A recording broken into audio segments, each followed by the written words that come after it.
They say the hardest part of loving a soldier isn't the distance. It's the silence that follows when the letters stop coming. I learned that truth the hard way, in a season of my life that should have been filled with pride and patience, but instead became a nightmare I never saw coming. My name is Eleanor, and this is the story of how betrayal wearing the mask of friendship destroyed not just my marriage, but the lives of everyone it touched. It was 1984 when my story truly began. Though I suppose the seeds were planted long before that. I was 26 years old, living in a small town in Northern Virginia where everyone knew everyone else's business, for better or worse. The kind of place where the diner served the same meatloaf every Thursday, where the post office closed at noon on Saturdays, and where a military wife was treated with a respect that came with its own burden of expectations. I was one of those wives, married to Michael Harrison, a decorated Army captain who had served his country with honor since the day he turned 18. Mike was everything a young woman could hope for in a husband, tall and broad-shouldered, with kind hazel eyes that crinkled at the corners when he smiled. He had a gentleness about him that contradicted his military bearing. We'd met at a 4th of July celebration 3 years earlier, and from our first conversation about nothing in particular, I knew he was the one. He proposed 6 months later, on a cold December evening, kneeling in the snow outside my parents' house, his hands shaking not from the cold but from nervousness. We married that spring in a simple ceremony at the Methodist church, with white lilies and my grandmother's pearls, and honeymooned for 3 days at a cabin by the lake. Our life together was modest but filled with the kind of contentment that doesn't need luxury to feel complete. We lived in a small 2-bedroom house with blue shutters and a porch that wrapped around the front, where I'd planted roses that bloomed pink every June. An American flag hung by the door, a symbol of the life we'd chosen, the sacrifices we'd accepted as part of loving each other. But we weren't alone in our little world. There was always David. David Fletcher had been Michael's best friend since they were 7 years old.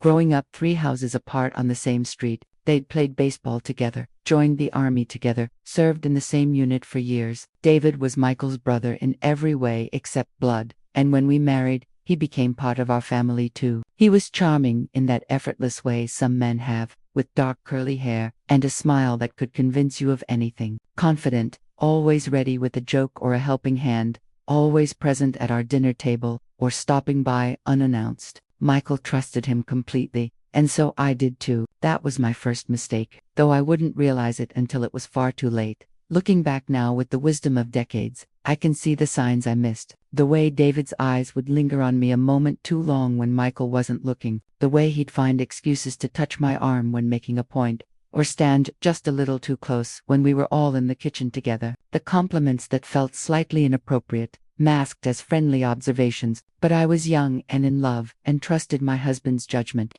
So I pushed those uncomfortable feelings aside, told myself I was imagining things, that David was just being friendly. After all, he was Michael's best friend. Surely I could trust him. Then came March of 1984, and everything changed. Michael received his orders on a Tuesday afternoon. He came home early from the base, his face serious in a way that made my stomach drop before he even spoke. We sat at the kitchen table, his hands holding mine across the worn wooden surface, and he told me he was being deployed to Lebanon as part of a peacekeeping mission. 6 months, maybe longer. Dangerous territory, limited communication, no guarantees. I felt my world tilt on its axis, but I smiled through the tears, because that's what you did. That's what a military wife was supposed to do. Be strong, be brave, be the anchor holding steady while your hearts sailed away into danger. We had 2 weeks before he left, 2 weeks to memorize everything about each other, to hold each other tighter than we ever had, to pretend the days weren't slipping away like water through our fingers. We took long walks in the evening, talking about the future, about the children we'd have someday, about growing old together in that house with the blue shutters. Michael made me promise I'd write every week, and I made him promise he'd come home safe. We both knew these were promises we could only hope to keep, not guarantee. The night before he left, we stayed awake until dawn, neither of us willing to waste our last hours on sleep. I memorized the sound of his heartbeat, the way his arms felt around me, the scent of his cologne mixed with soap. I wanted to remember everything, to carry it with me through the lonely months ahead.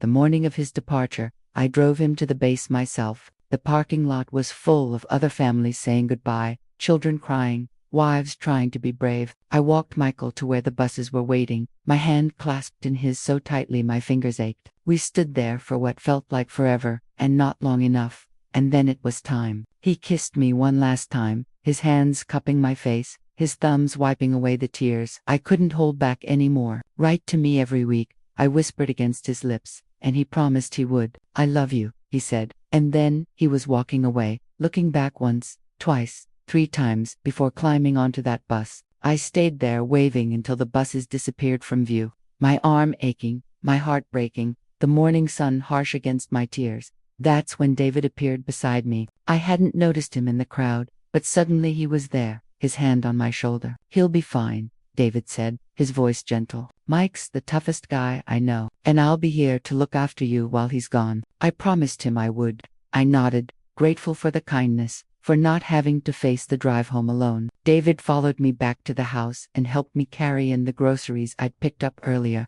Made me tea while I sat at the kitchen table feeling numb. He talked about Michael, told funny stories from their childhood, made me laugh despite the ache in my chest. When he left that evening, I felt a little less alone.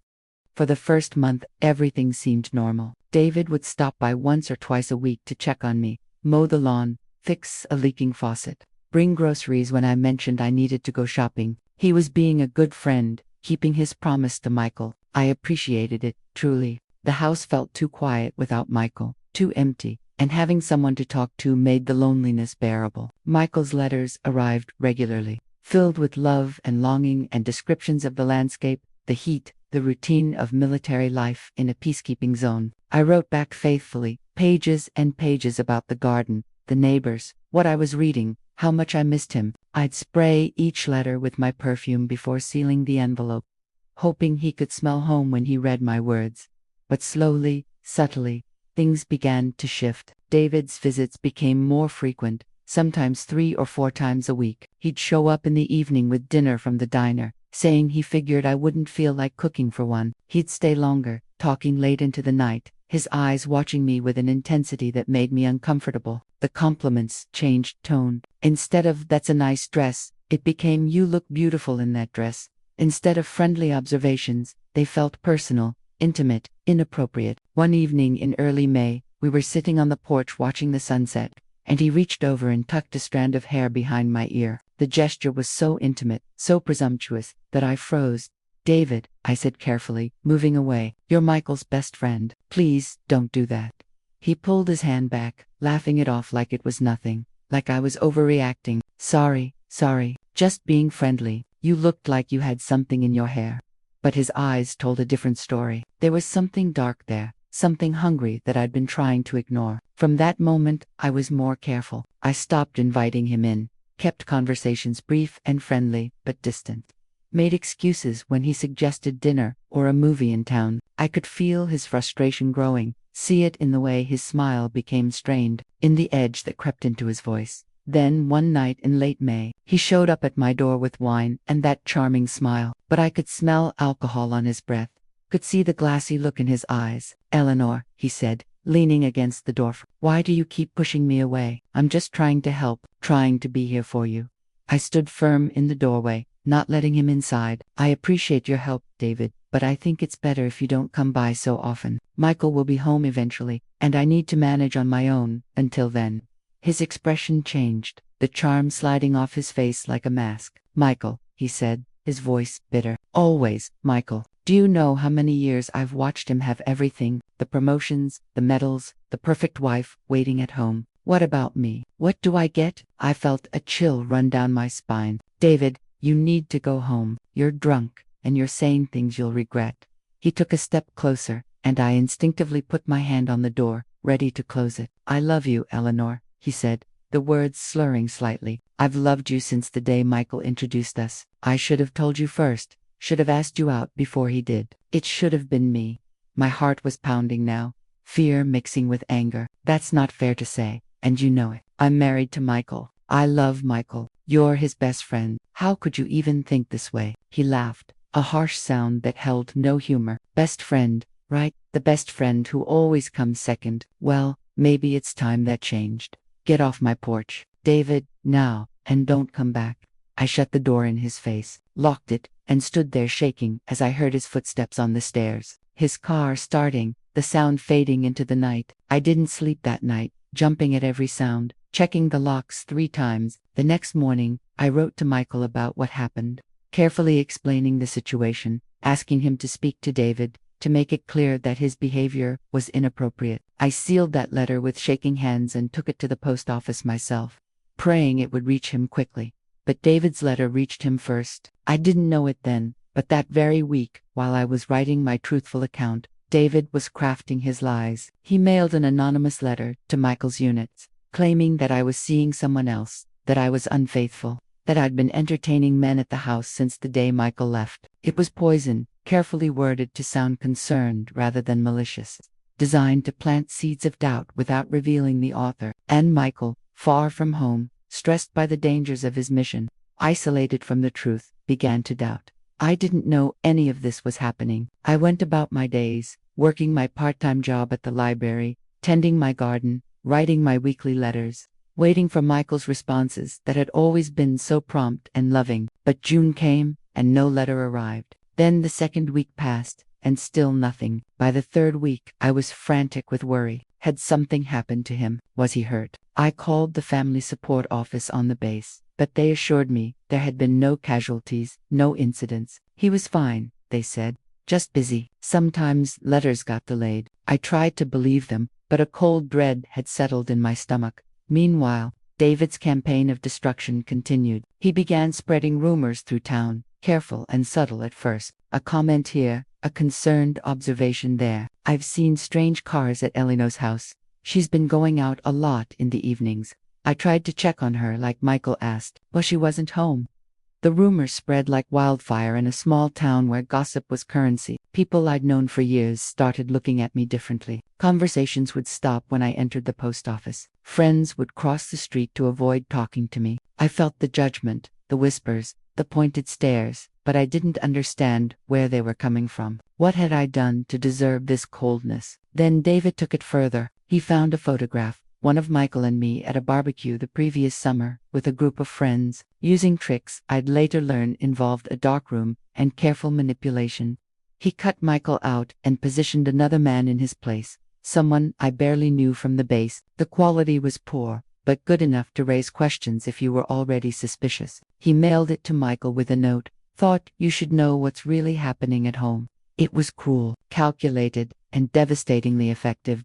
By July, my letters to Michael were still going unanswered. I wrote longer letters, more desperate, asking what was wrong, begging him to respond, telling him I loved him, that I missed him. Nothing. The silence was worse than anything I could have imagined. I started having nightmares, waking up in cold sweats, convinced something terrible had happened. I lost weight, barely eating, surviving on coffee and anxiety. The roses in the garden wilted and died, and I didn't have the heart to tend them. The house that had been so full of love now felt like a prison of loneliness. Then, in late August, a letter finally arrived. My hands shook as I opened it, desperate for Michael's words, for his love, for reassurance that everything was okay. But the letter was short, cold, formal, not at all like the man I'd married. "Eleanor," it began, "not my darling or my love like all his previous letters. I've received information about your activities while I've been deployed. I can't believe you would do this to me, to us,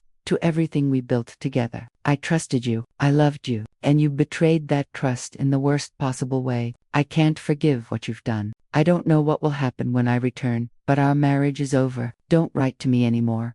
Michael." I read it 3 times before the words sank in, before I understood what he was saying. He thought I'd been unfaithful. He thought I'd betrayed him, but I hadn't. I'd done nothing wrong. I'd been faithful, loyal, waiting for him every single day. Who had told him these lies? And then it hit me like a physical blow. David, it had to be David. The timing, the cruelty, the calculated destruction of my reputation and my marriage. He'd done this because I'd rejected him, because I'd refused to betray Michael even when he wasn't here to know the difference.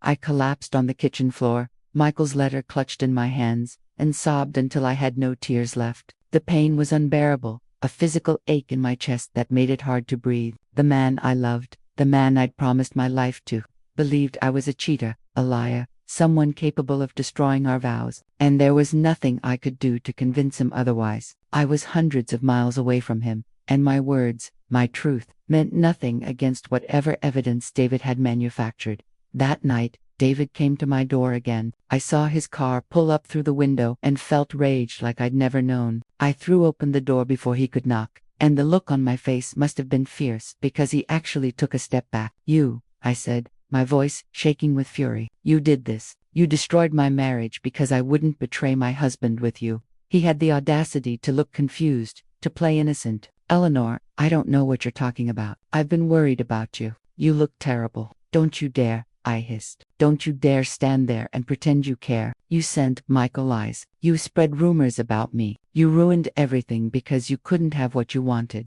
For just a moment, his mask slipped. I saw satisfaction in his eyes, a cruel pleasure in my pain. "Maybe Michael deserves to know the truth about you," he said quietly. "Maybe he deserves better than a wife who." I slammed the door in his face with such force that the frame shook. I locked it, drew all the curtains, and sat in the darkness of my living room, understanding with horrible clarity that David had won. He'd destroyed my marriage, my reputation, my life, and there was nothing I could do about it.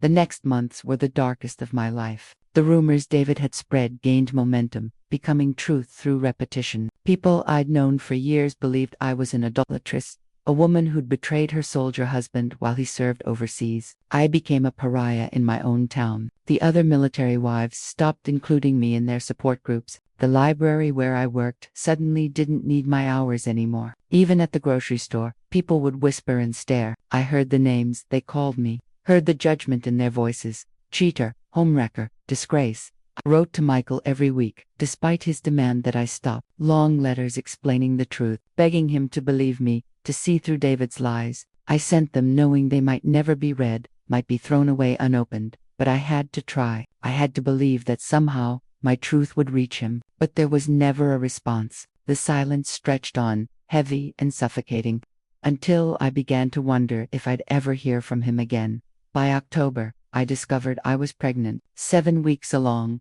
the doctor said, from Michael's last leave home before deployment. I sat in that sterile examination room and felt my heart break all over again. I was carrying our child, the baby we'd dreamed about, and Michael didn't even know. Worse, if he did know, would he even believe it was his? David's lies had poisoned everything so thoroughly that even this blessing felt tainted. I placed my hand on my still flat stomach and made a decision. I would survive this. For this baby, for myself, I would find a way to be strong. But living in that town had become impossible. Everywhere I went, I faced judgment and cruelty. Mothers would pull their children away from me. Shop owners would serve me last with tight, disapproving faces. Even the church where Michael and I had married suddenly felt hostile.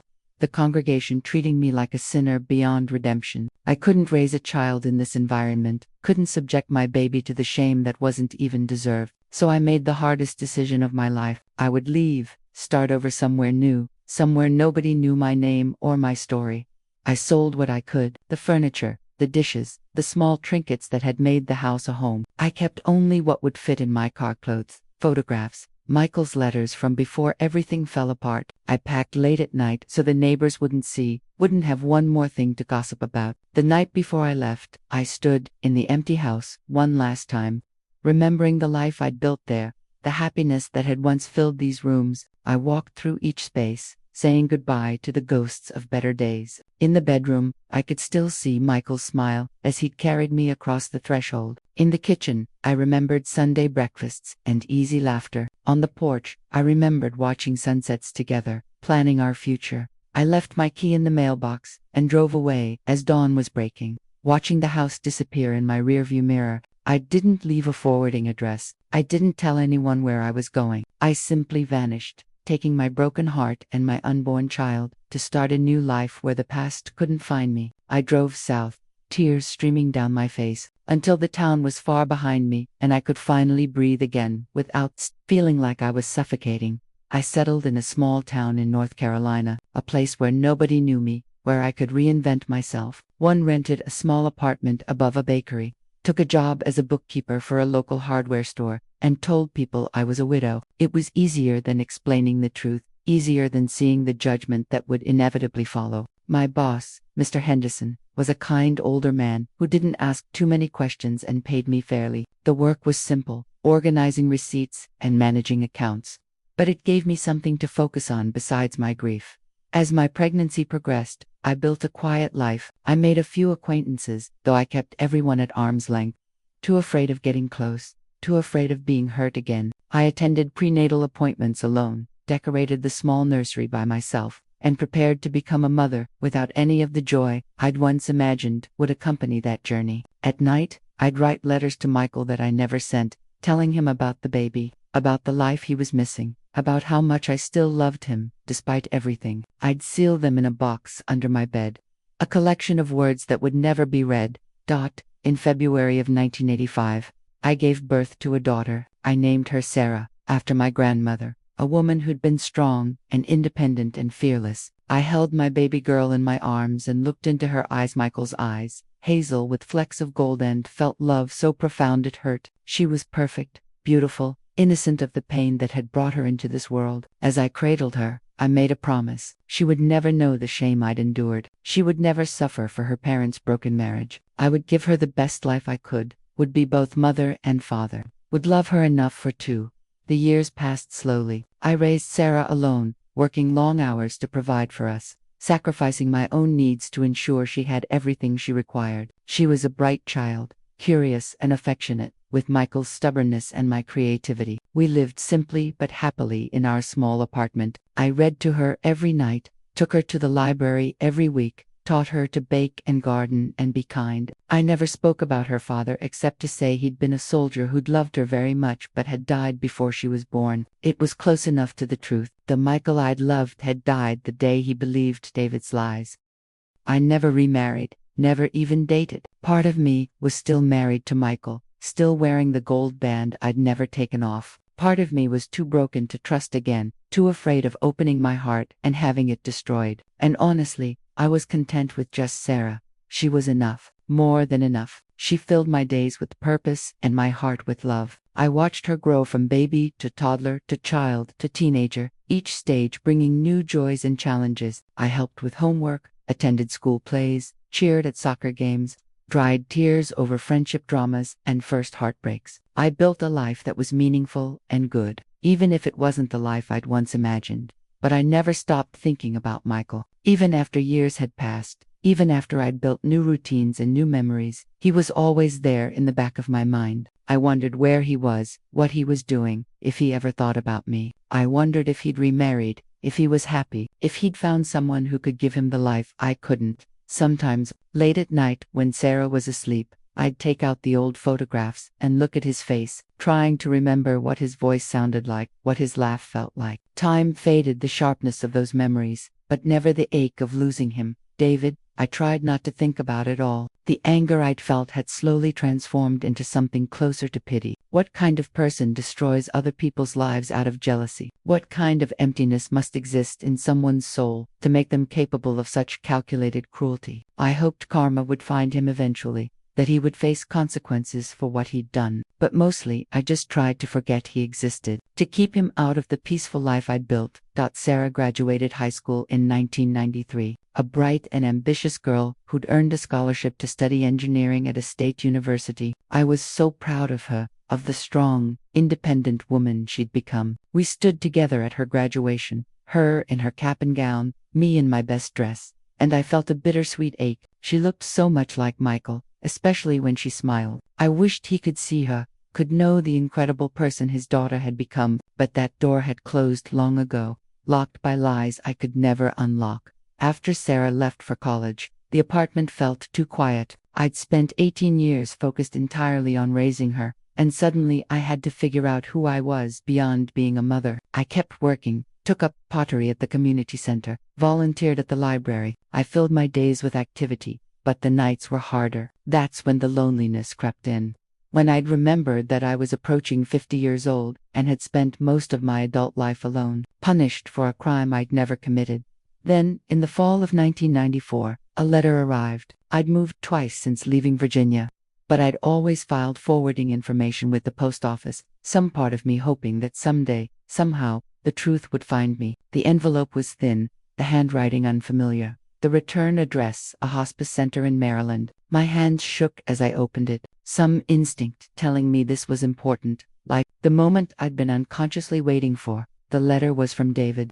"Dear Eleanor," it began, and I almost threw it away right then, but something made me keep reading. "I'm writing this from a hospice bed, dying from lung cancer that's spread everywhere it can reach. The doctors say I have weeks, maybe days. I'm not writing to ask for sympathy. I'm writing because I need to confess, and you deserve to know the truth you've always known but could never prove." My breath caught in my throat. After all these years, he was finally admitting it. "I destroyed your marriage." The letter continued in shaky handwriting. "I lied to Michael about you being unfaithful. I spread rumors, forged evidence, poisoned his mind against you because I loved you and couldn't have you. I was jealous of what you and Michael had, of the happiness I'd never find. I convinced myself that if I couldn't have you, neither should he. It was cruel and selfish and unforgivable. You were innocent of everything I accused you of, and I destroyed your life anyway."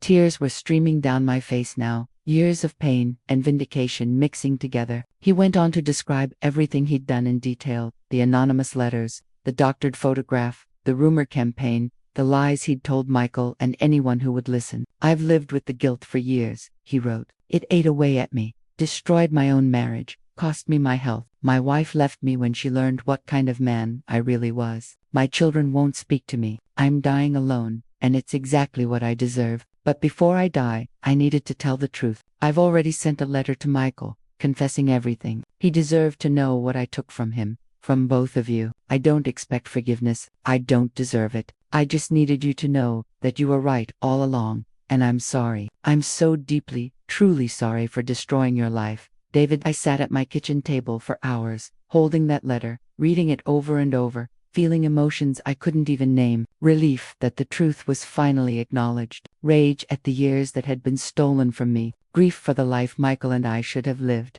and underneath it all, a strange emptiness, because vindication after a decade felt hollow. It didn't give me back those years. It didn't erase the pain. It didn't undo the damage. But David had sent a confession to Michael. That meant Michael knew the truth now. After all this time, he knew I'd been faithful, that I'd been destroyed for nothing, that his best friend had betrayed us both. What must he be feeling? Did he think of me? Did he regret believing the lies? Did he wonder where I was? What had become of me? I didn't have to wonder long. 2 weeks after David's letter arrived, there was a knock at my door on a Saturday afternoon. I was in the kitchen making tea, wearing old jeans and one of Sarah's college sweatshirts she'd left behind. I wasn't expecting anyone, so I almost didn't answer. But the knocking persisted, gentle but insistent. And finally, I went to see who it was. I opened the door, and there stood Michael, older, grayer, thinner than I remembered, but unmistakably him. For a moment, we just stared at each other, a decade of silence stretching between us. He looked tired, worn down by more than just age. His eyes, those hazel eyes I'd loved so much, were filled with an anguish so deep it took my breath away. "Eleanor," he said, his voice rough with emotion, "I'm so sorry. I'm so incredibly sorry."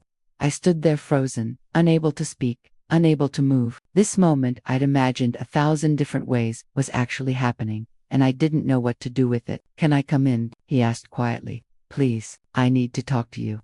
I stepped back wordlessly and let him enter, closing the door behind us. We stood in my small living room, surrounded by the life I'd built without him, the space awkward with years of pain and regret. Michael looked around the room, taking in the simple furniture, the photographs of Sarah on the mantel, the books stacked everywhere, the pottery pieces I'd made. His eyes stopped on a particular photo: Sarah at her high school graduation, smiling widely in her cap and gown. "Is that ... he started, his voice breaking. "Yes," I said quietly. "That's our daughter. Her name is Sarah. She just started her second year of college." I watched as tears filled his eyes as he reached out to touch the frame with shaking fingers. "I have a daughter," he whispered. "We have a daughter, and I never knew. Eleanor, what have I done?" He turned to face me, and the anguish in his expression was so profound I had to look away. "I got David's letter," he said, "his confession, everything he did, all the lies, the manipulation. He destroyed us, and I let him. I believed him instead of you. I threw away your letters without reading them. I convinced myself you were guilty because the alternative, that my best friend would betray me that deeply, was too painful to accept. I chose to believe the worst of you instead of questioning the evidence, and that choice destroyed everything. Yes, I said simply, my voice steady despite the tears on my cheeks. It did. Michael took a step toward me, then seemed to think better of it and stayed where he was. I've been looking for you for months, he said. Since David's letter arrived, I went to the old house, but someone else lives there now. I tracked down forwarding addresses, asked everyone I could think of. I had to find you.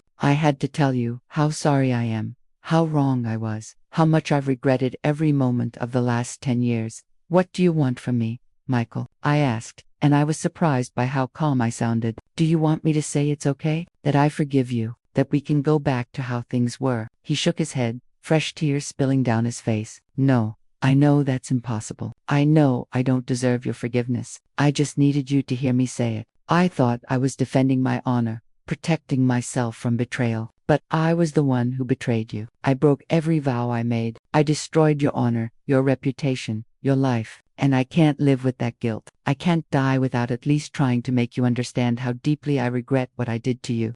The word die caught my attention. I looked at him more closely and saw what I'd missed before, the hollowness in his cheeks, the way his clothes hung loose on his frame, the slight tremor in his hands. Are you sick? I asked. He nodded slowly. Heart disease. Had a major heart attack 6 months ago. The doctors say the next one will probably be my last. They've given me maybe a year, probably less. That's why I had to find you. I couldn't go to my grave knowing you thought I never learned the truth, never realized what I'd done to you.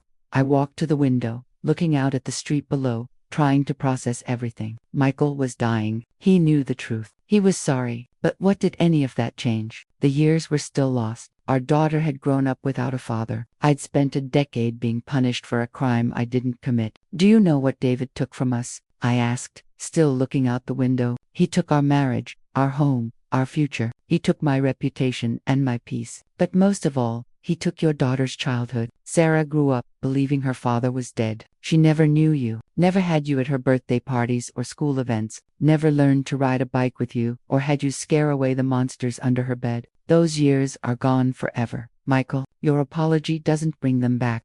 I know, he said, his voice breaking. God, I know, and I'll regret it every day for the rest of my life. However many days that is. I turned to face him. I spent 10 years being strong, I said. 10 years, raising our daughter alone, working 2 jobs, sometimes to make ends meet, being both mother and father. I survived being called terrible names, being shunned by people I thought were friends, being judged for something I never did. I built a good life, Michael, not the life I wanted, but a good one, and I did it without you. You're right, he said. You did, and I can see that. I can see the strength in you, the resilience. You became everything you needed to be, and you didn't need me for any of it. I don't blame you for hating me. I hate myself.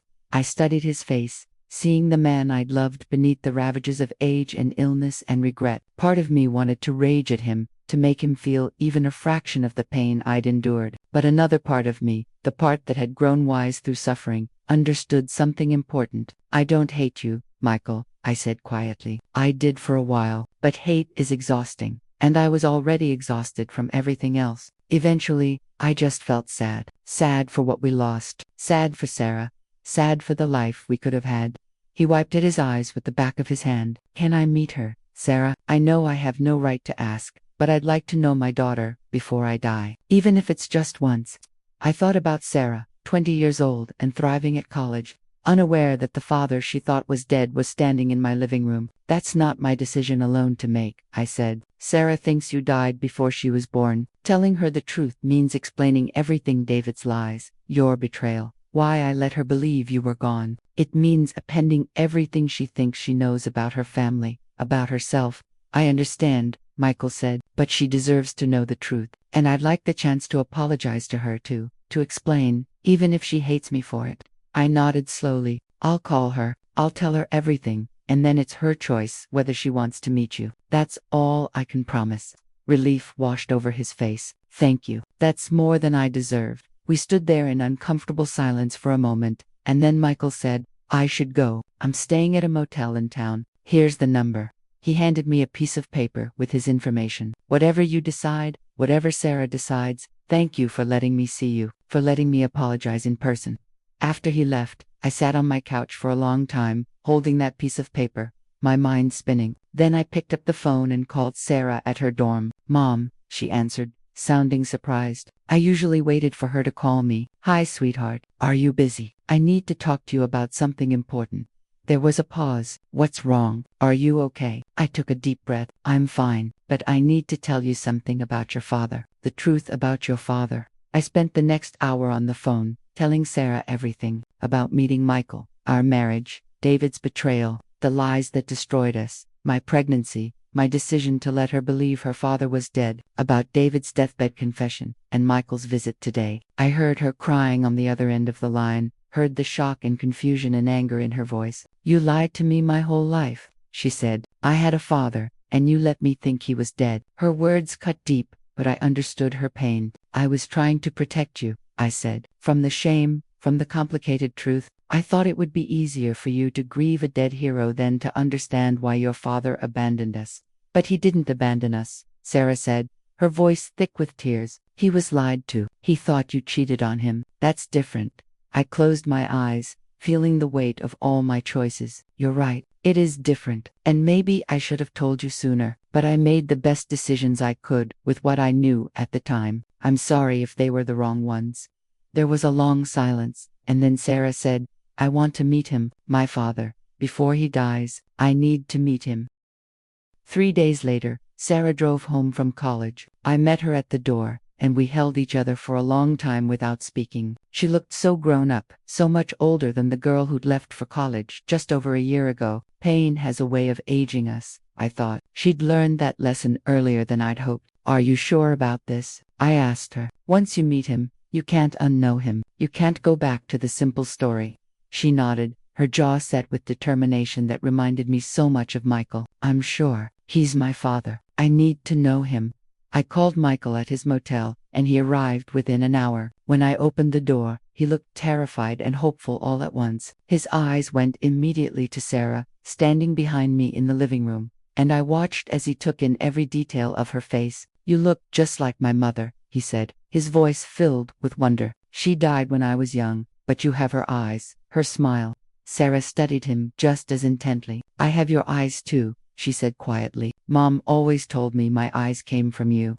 I left them alone to talk, going to the kitchen to make tea.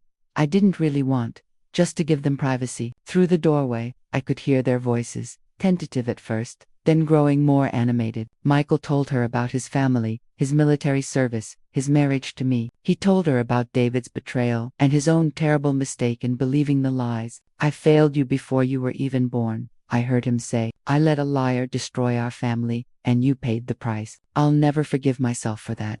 Sarah's response was quieter, but I caught pieces of it. She asked about his life, his health, what he'd done in the years since. She told him about school, her dreams of becoming an engineer, the life she'd built. They talked for hours, and gradually the awkwardness faded into something warmer. Not quite comfortable, not yet, but moving in that direction. When Michael finally left that evening, Sarah hugged him goodbye. It was brief and cautious, but it was something, a beginning.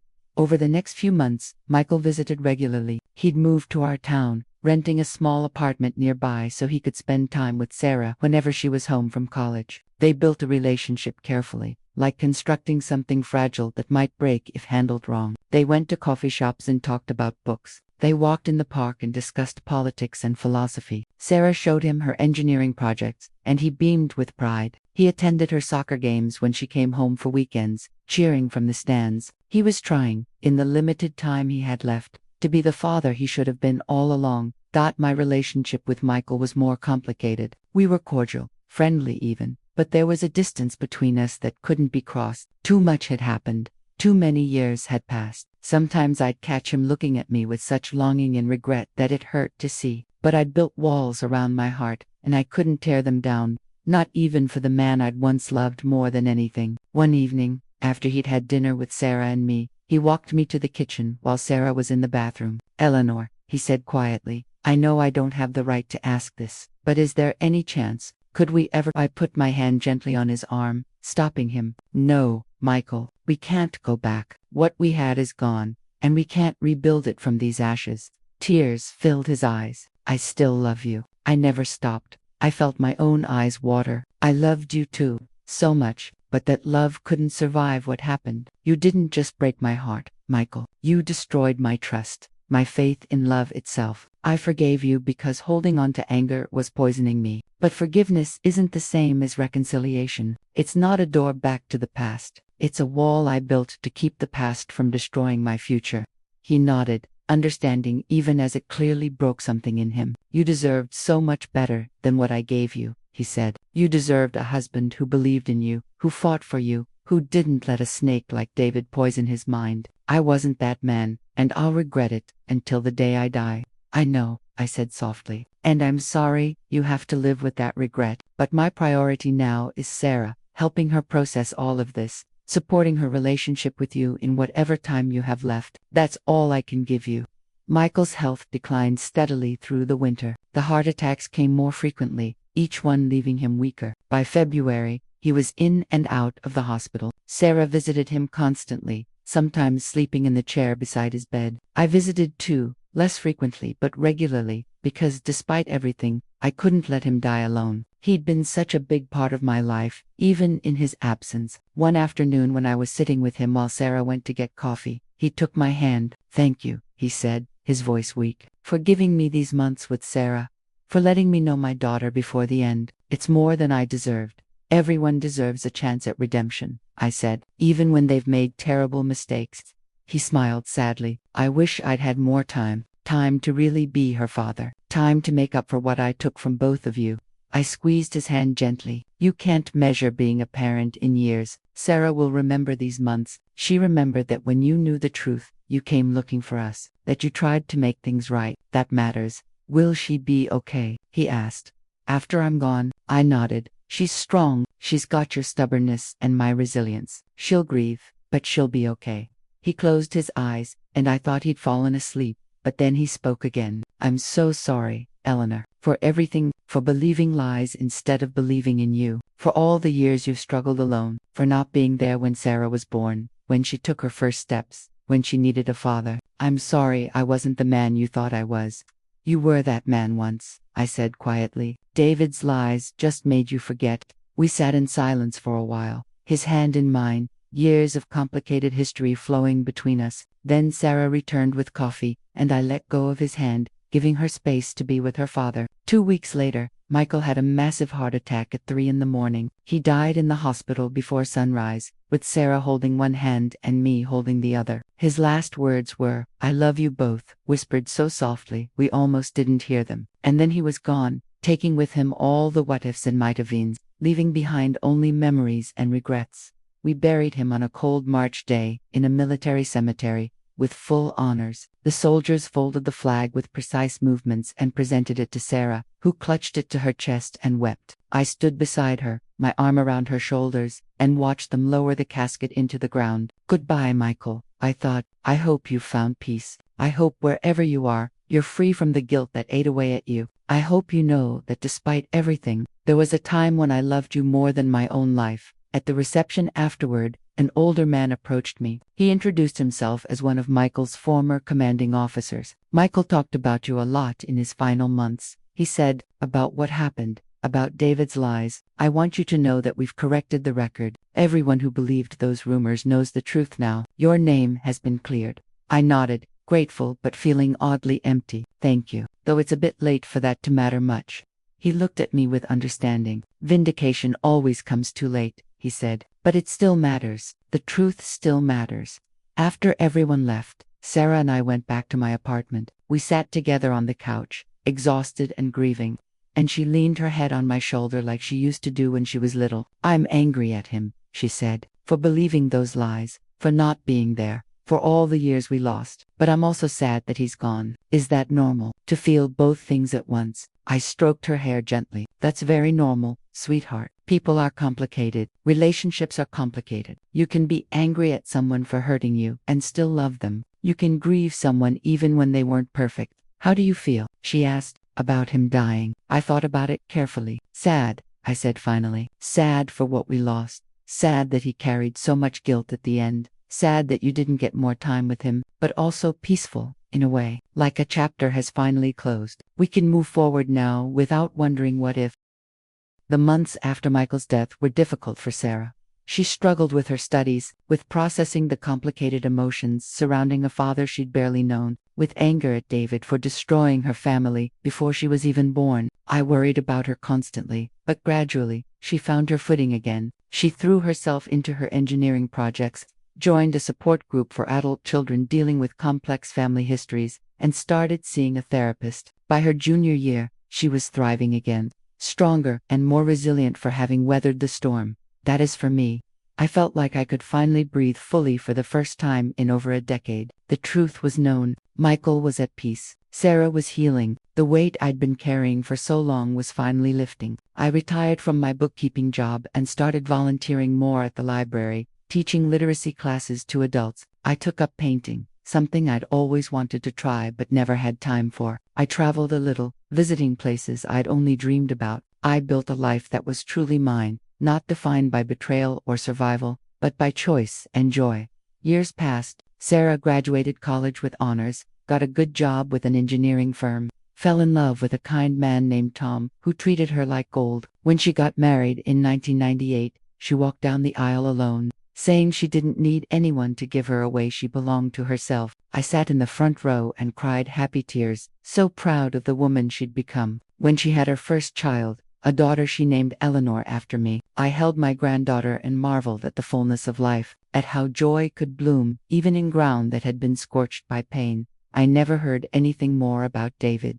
I assumed he died around the time he'd written that confession letter. I didn't attend any funeral, didn't seek out information about his final days. He'd taken enough of my energy, my peace, my life. I wouldn't give him my grief too. Sometimes Sarah would ask about him, trying to understand the man who'd destroyed her parents' marriage before she existed. I'd tell her what I knew, that he'd been Michael's best friend, that jealousy and obsession had twisted him into someone cruel, that he'd ultimately destroyed himself as much as he'd destroyed others.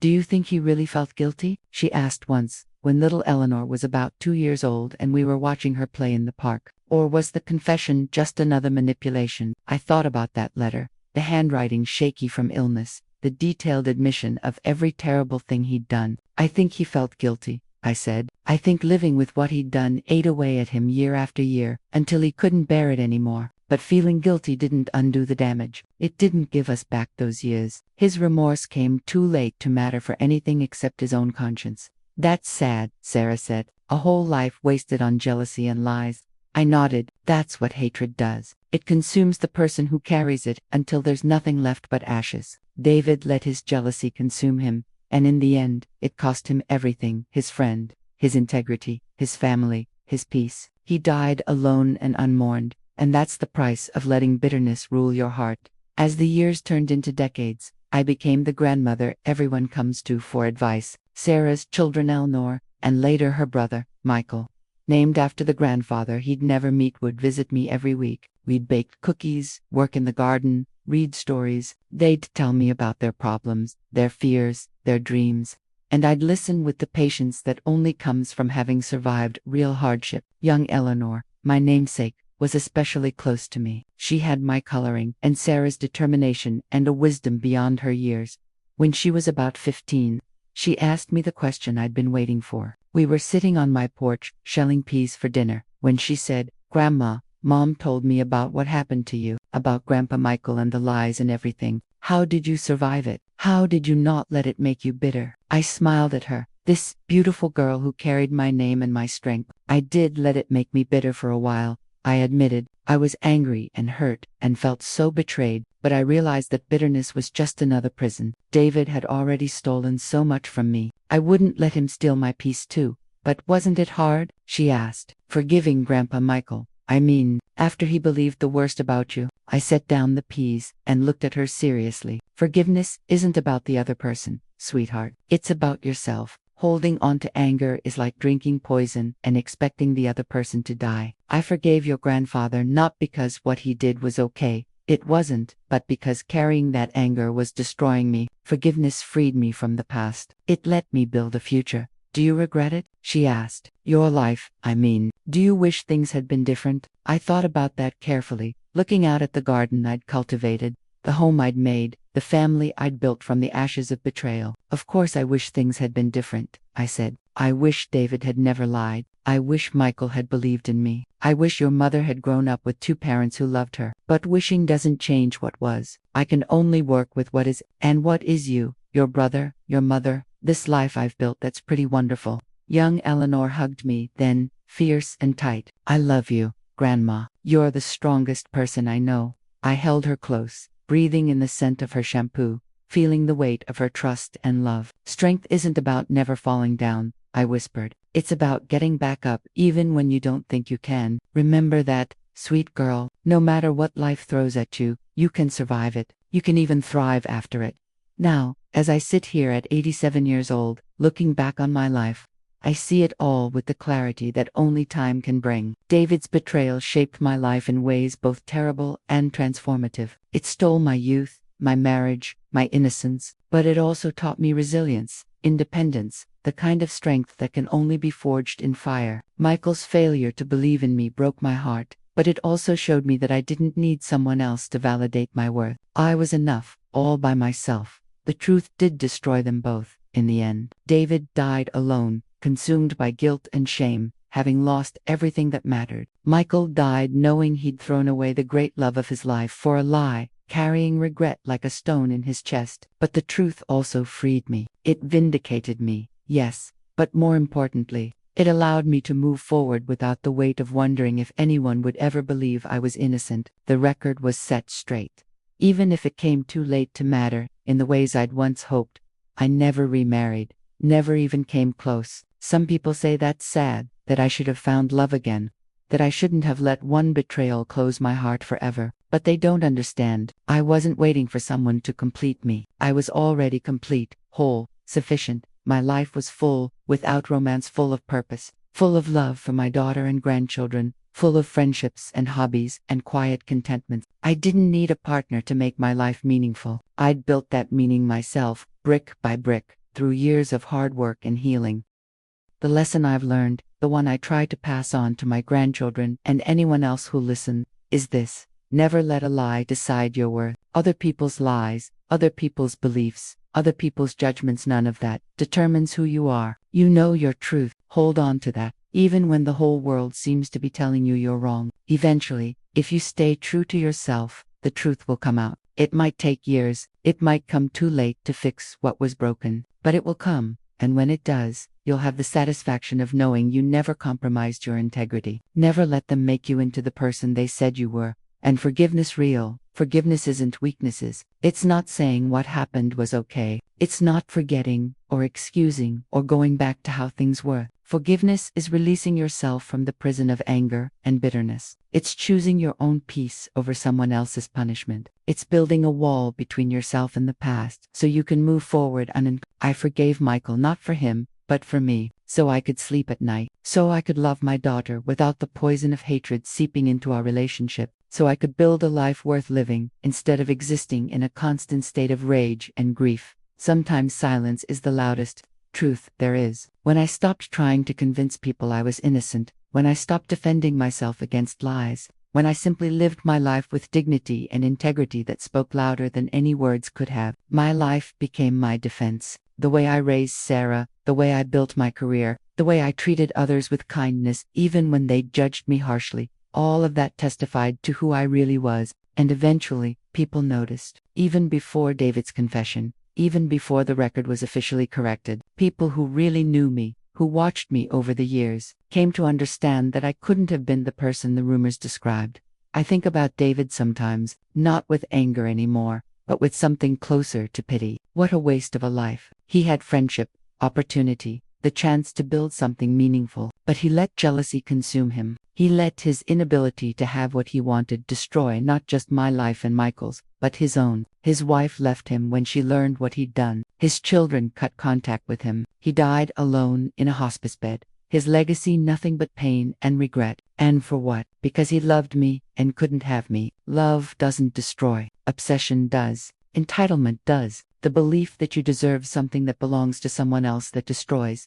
And Michael, my Michael, who I loved so deeply and who failed me so completely, I understand him better now than I did then. He was a good man who made a terrible choice, He let fear and insecurity override his knowledge of who I was. He let his best friend's lies seem more credible than his wife's character. That's the tragedy of it all. If he'd just believed in me, if he'd just trusted what he knew to be true about our love, David's lies would have fallen flat. But he didn't. He chose doubt over faith, and that choice cost him everything. He lived out his final years knowing he'd destroyed his own happiness, his family, his chance at the life we'd planned together. The guilt ate away at him as surely as the heart disease did. But here's what I've come to understand in my old age. Holding on to anger about what was stolen from me would have stolen even more. Every day I spent bitter and vengeful was a day I wasn't fully living. Every moment I spent dwelling on the injustice was a moment I wasn't present for my daughter, for my own life, for the beauty that still existed despite the pain. So I chose, consciously and deliberately, to let it go. Not to forget all, never forget, but to release it, to set it down like a heavy burden I'd carried too long. To my granddaughter.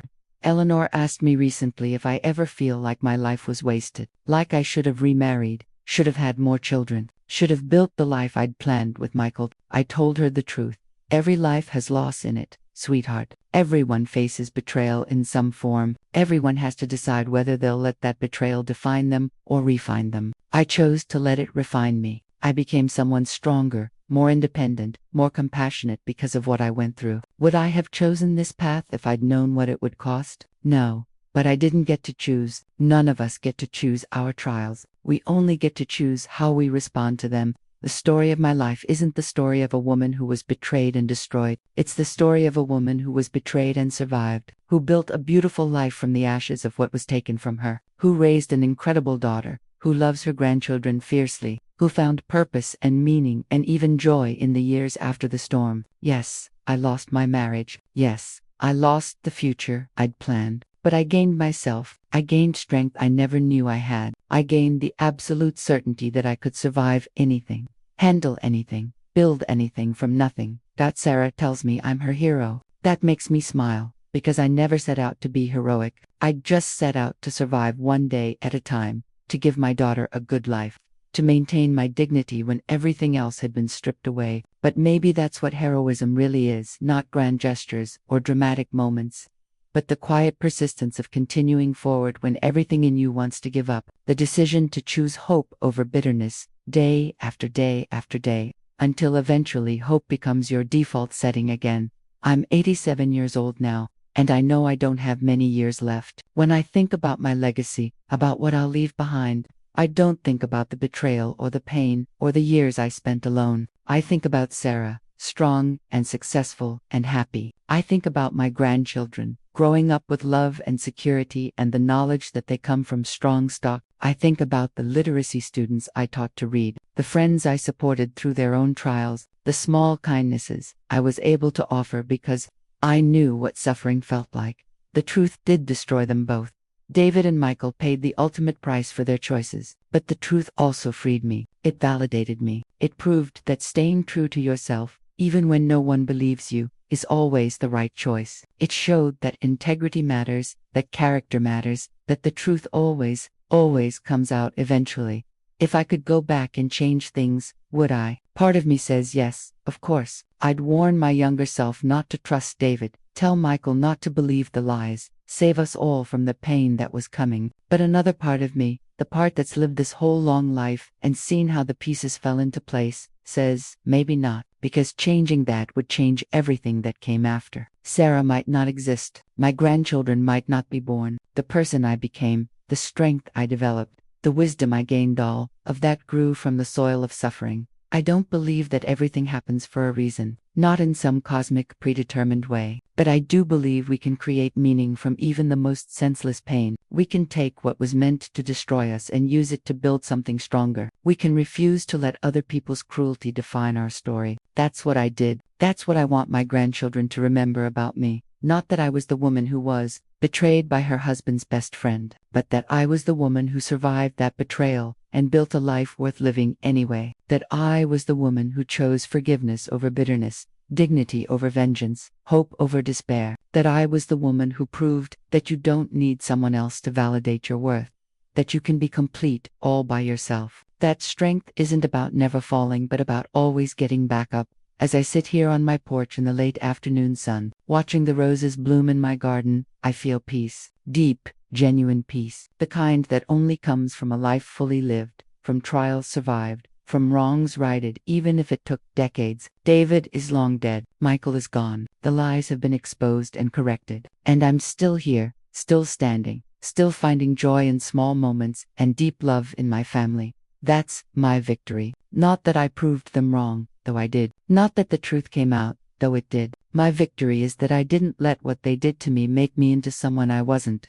I remained kind when I could have become bitter. I remained loving when I could have become cold. I remained hopeful when I could have become cynical. I remained myself through it all, and that's the truest triumph of all. Never let a lie decide your worth. Never let betrayal steal your peace. Never let someone else's cruelty transform you into something you're not. Hold on to your truth, even when no one else believes it. Live with integrity, even when integrity costs you everything. Because in the end, the only person you have to live with is yourself, and you want to be able to look that person in the mirror with respect and love. That's the lesson of my life. That's what I want to pass on. And as the sun sets on this long, complicated, beautiful life, I can say with absolute certainty, I have no regrets about who I became, even if I have many regrets about what was done to me. I survived, I thrived, I loved and was loved, and that, in the end, is more than enough.